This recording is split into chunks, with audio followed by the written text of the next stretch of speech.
morning, boys. Today we are going to begin a new chapter called determiners. So determiners are used before a noun to indicate how the noun is being used.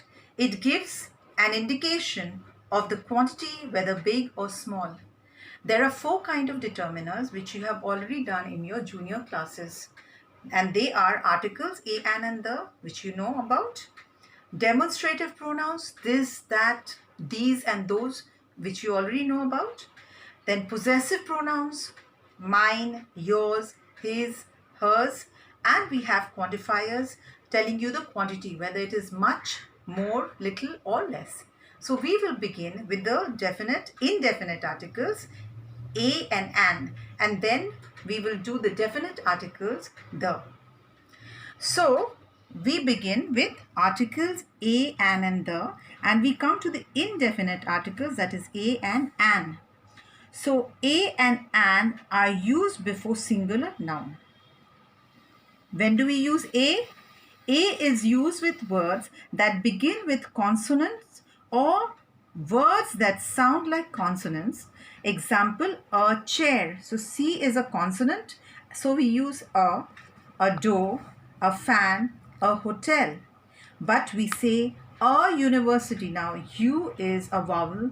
It is not a consonant, but we say U because it sounds like Y-O-U. Similarly, European. European begins with EU, but it sounds like U. So we say a European, not an European. Similarly, a year of corn.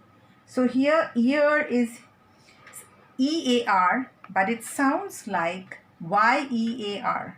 So we use a year of corn. Indefinite article an is used with words that begin with a vowel or sounds like a vowel, words that sound like vowel. For example, an apple. So A is a vowel, and so we say an apple, an egg, an umbrella. But here an R.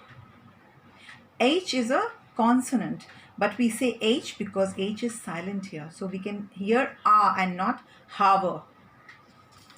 So we see that indefinite articles are used with singular nouns, not with plural nouns, and also not with uncountable nouns. Like I can say some rice, I cannot say a rice. So we use it with countable and singular nouns.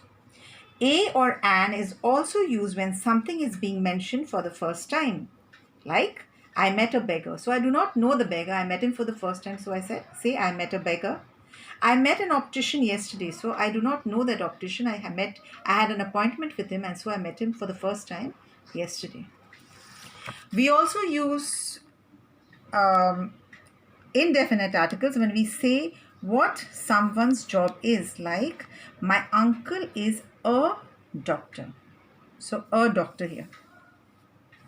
When talking about something that belongs to a set, like it is a magnificent rainbow. It is one among many magnificent rainbows. He is an optician in London. He is one among many opticians in London. Definite article the. So when do we use definite article the? When something has been mentioned before. Like I saw a dog. I had mentioned that before in the park. I saw a dog for the first time. Now I'm talking about the same dog. So I use the dog had a collar on its neck. So I've already mentioned this before, and I'm saying about the same dog. I'm talking about the same dog. So I use the. We use it with superlative and ordinal numbers, like Everest is the highest mountain peak in the world. So here highest is in the superlative form. So we use the. We also use it when we know or we are aware of the thing being discussed. Like the principal of our school. So if I say the principal of our school, I already know the principal. So the principal of our school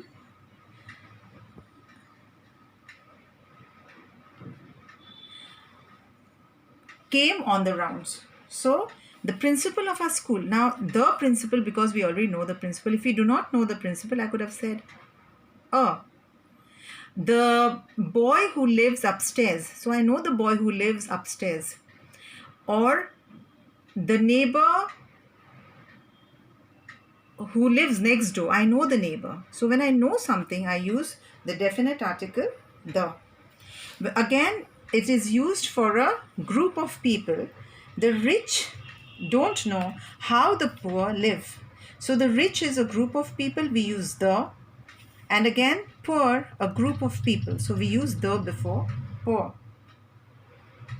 When there is one of something, like the president of America or the American president visited India. So when there is one of something, when there is one president, we say the American president. We continue with the. When the is not necessary before a noun, when we speak about people or things in general, like mothers are good cooks, I cannot say the mothers are good cooks. Generally, mothers are good cooks. Doctors prescribe medicines. So it is again generally the doctors prescribe, in general, most of the doctors prescribe medicines. Cows eat grass. Generally, cows eat grass. So we cannot say the cows eat grass or the doctors prescribe medicines or the mothers are good cooks. We also use the with sports, subjects, meals, etc. Like I play basketball on Sunday. So here sports is basketball. So I do not say I play the basketball on Sunday. Subject, literature. Literature is an interesting subject. I do not say the literature. And meals, lunch. I ate vegetables for lunch. I do not say I ate vegetables for the lunch. With proper nouns like Rahul is a good boy, I cannot say the Rahul is a good boy. I speak French. I cannot say I speak the French. Holi is a proper noun. I do not say the Holi is a festival of colors. I say Holi is a festival of colors. Of course, there are a few exceptions in newspapers like The Telegraph, well-known buildings like the Taj Mahal. In families, I say the Guptas. We come to demonstrative pronouns. Demonstrative pronouns demonstrate or points out to something. We use this for singular nouns. Like this is my pen. So it is singular. So this is my pen. And it is close to me, therefore I use this. But if I use plural, I will say these are my pens. It is plural and it is close to me, and therefore I say these. But something that is far away from me, I can say I use that if it is singular. I'll say that book belongs to me or that view is beautiful. So I use that here.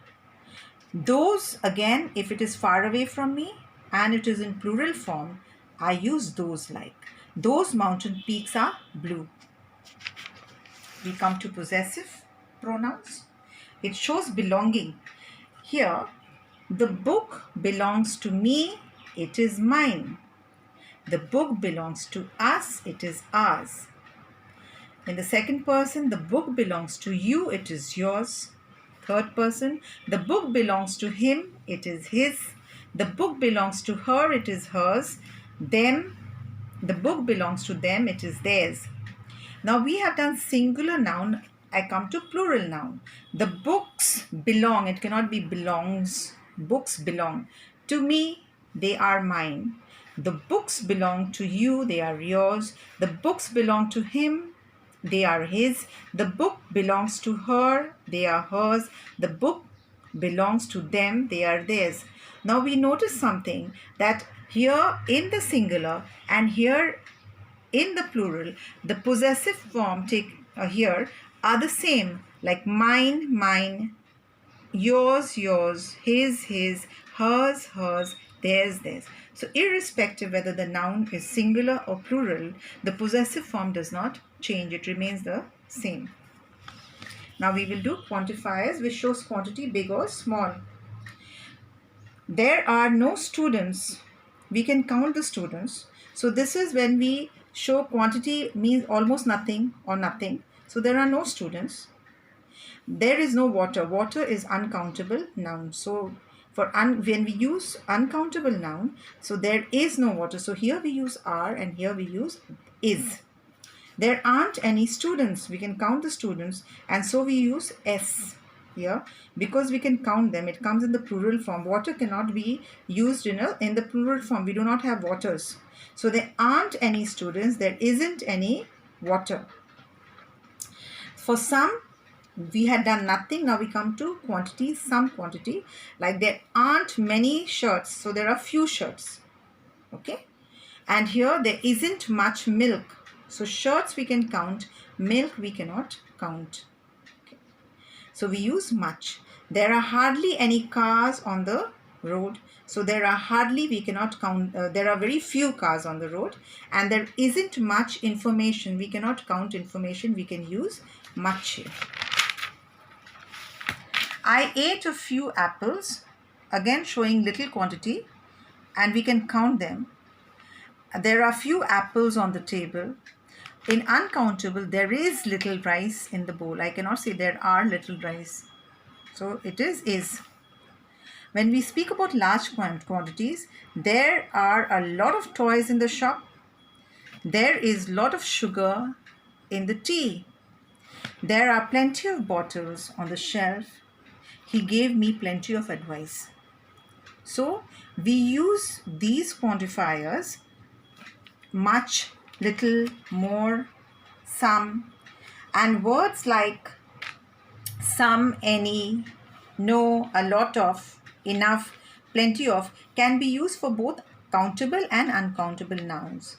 But when we speak about countable nouns, then we have to use the words like a few, many. And for uncountable nouns, we use little, a little, much. But we can use these for both countable and uncountable nouns. I hope you've understood the chapter. I will be giving you some exercises. Complete them in your exercise book. Thank you.